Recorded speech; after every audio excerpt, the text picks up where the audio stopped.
De volta no Ação Nacional, hoje conversando mais sobre o direito do consumidor. Quem é que nunca teve problema, não é mesmo? Por isso que a gente está abrindo essa discussão hoje. Recentemente, o governo federal lançou um pacote com novas medidas, com novas determinações, que promete ajudar você, consumidor. Então, a gente está discutindo mais sobre isso. Se você tem dúvida, corre, liga para a gente, manda e-mail que ainda dá tempo da gente responder até o final, tá? A gente está no nosso último bloco. A gente recebeu a dúvida que vem do Zacarias, de Indaiatuba, São Paulo. Obrigada pela participação, Zacarias. Ele quer saber o seguinte: se existe ou não uma lei onde o aposentado, saindo da empresa, pode manter o plano de saúde e pagar o mesmo que a empresa pagava pelo convênio. Existe isso? Na verdade, tem uma resolução da ANS que para quem utilizou o plano de saúde, mas de forma contributiva, ou seja, a empresa pagava uma parte e o funcionário pagava a outra, ele pode continuar utilizando por um período, se ele for mandado embora ou se aposentar, mas tem que ter sido contributivo, tá? Ele tem que ter colaborado no pagamento desse plano de saúde. Tá. Tem essas restrições, então. Tatiana, eu andei vendo o site um pouquinho da Associação do Proteste e tem um pouquinho dessa questão do tomate. Todo mundo fala do preço do tomate, chegou em todos os cantos do Brasil o reajuste e as pessoas preocupadas, os preços são altos. Nesse caso, a gente pode falar da caracterização de um preço abusivo do alimento? Ele se caracteriza como uma situação abusiva ou não? Quando é que isso acontece? Como é que a gente difere e pode reclamar a respeito disso? Na verdade, vai ser abusivo se não tiver um porquê, um por trás, né? O fornecedor ele não pode aumentar sem justa causa, tá, o valor, o preço do produto. Então, na verdade, se ficar comprovado que houve a necessidade de aumento, porque há uma condição, há um problema, aí sim. Mas se não houver essa justificativa, aí o aumento é abusivo. O que o consumidor tem que fazer? Não consumir tomate, né? É possível, há uma série de opções e o consumidor pode substituir o tomate nessa época. Vai ter que fazer um sacrifício agora. Vai ter que fazer um sacrifício e não comer tomate agora. Tem também uma outra dúvida muito comum. Às vezes a gente vê na internet o anúncio de um preço que está, assim, evidente que está errado. Por exemplo, um produto que custe R$10 mil e está lá como R$100. A gente sabe que aquilo está errado. Eu já ouvi dizer que muitos tribunais não estão aceitando mais essa alegação. Não, está anunciado com R$100, eu tenho que pagar só 100, porque isso estaria subentendido que o valor não é aquele. É isso mesmo? A gente não pode querer saindo ganhando em tudo ou não? Tem que respeitar e tem que pagar aquilo. Na verdade, o que acontece? Foi como eu já disse, a questão da boa-fé. Né? Você sabe, você vai comprar um carro que custa R$25 mil, todo mundo sabe que a média de preço, enfim, de um carro seja R$25 mil. Se tiver anunciado por R$2.500 e o consumidor for lá e exigir que ele quer o carro zero por R$2.500, ele está agindo de má fé. Né? Então, tudo se volta em questão da boa-fé, porque sabe que isso é um erro crasso. Né? Nenhum carro zero vai custar R$2.500.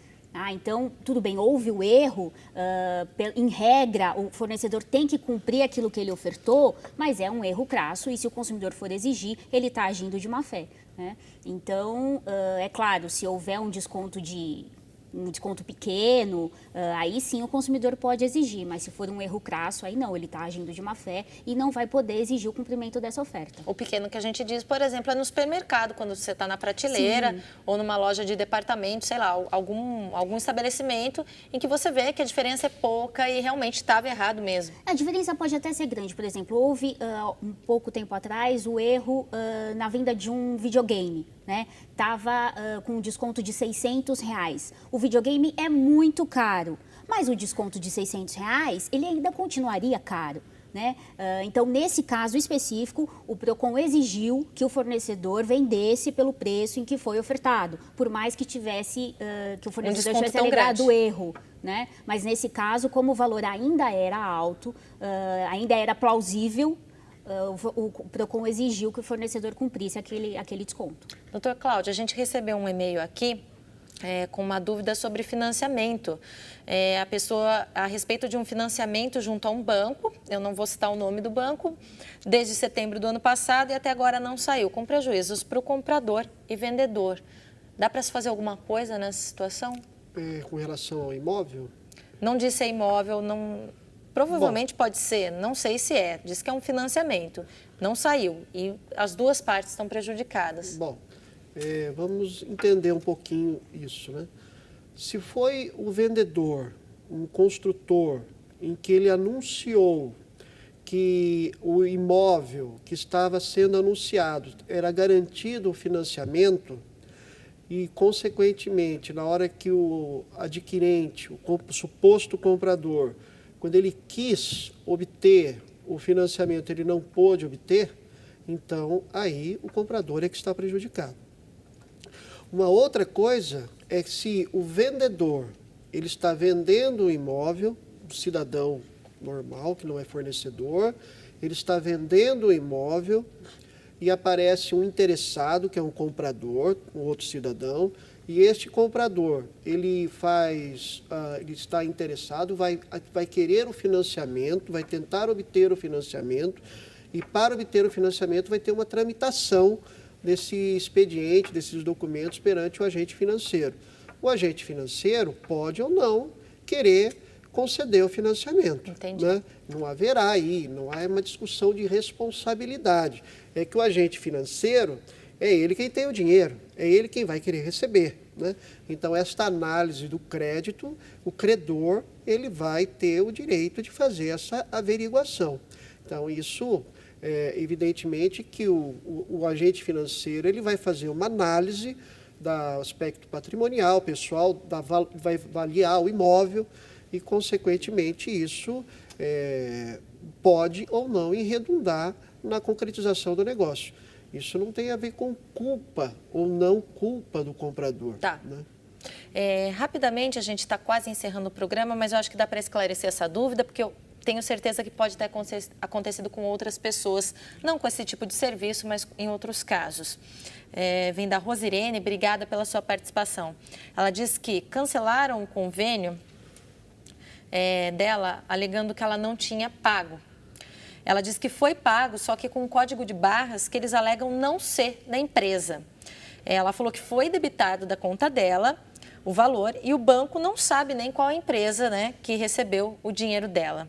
E o que fazer nessa situação? Complicado, né?